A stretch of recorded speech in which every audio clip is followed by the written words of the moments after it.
In Monticello, Iowa, is a diverse collection of tractors and vehicles owned by Lloyd Welter. Lloyd started collecting in 1954 when he was just a senior in high school.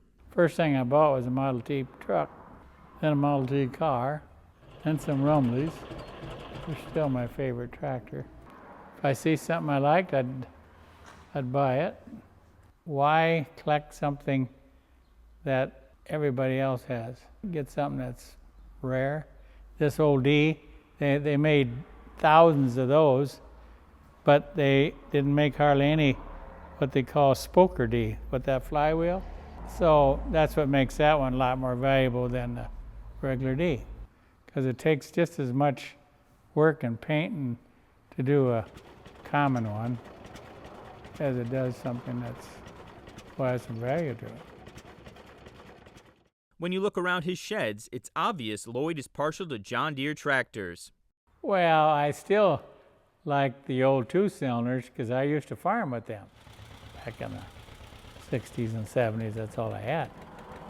And then I went to 4440, which I got one up here. First one I had was a GM. The old two-cylinders were from the old school. And I had a 4020 too. Well, my thought was starting with the A and the B and the, up the line 60, 70, and have one of each.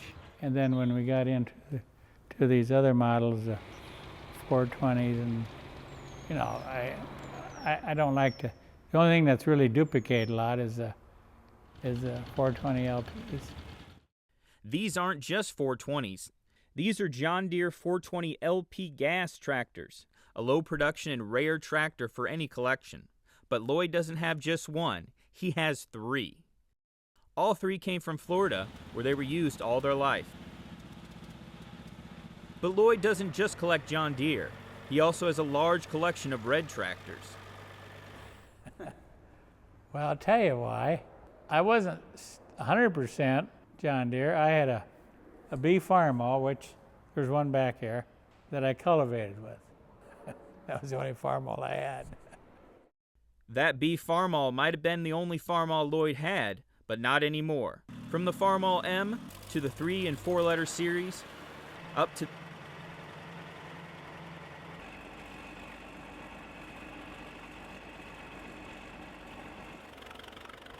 back in '54, from then on, people knew that I fooled with old stuff, tractors and whatever.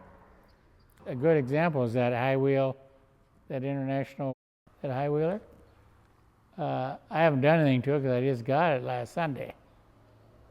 The guy stopped and said he was tired of looking at it, and so I ended up with it. But that'll probably be the last piece I buy. That high wheeler might be his last piece because Lloyd's decided to sell his entire collection at auction.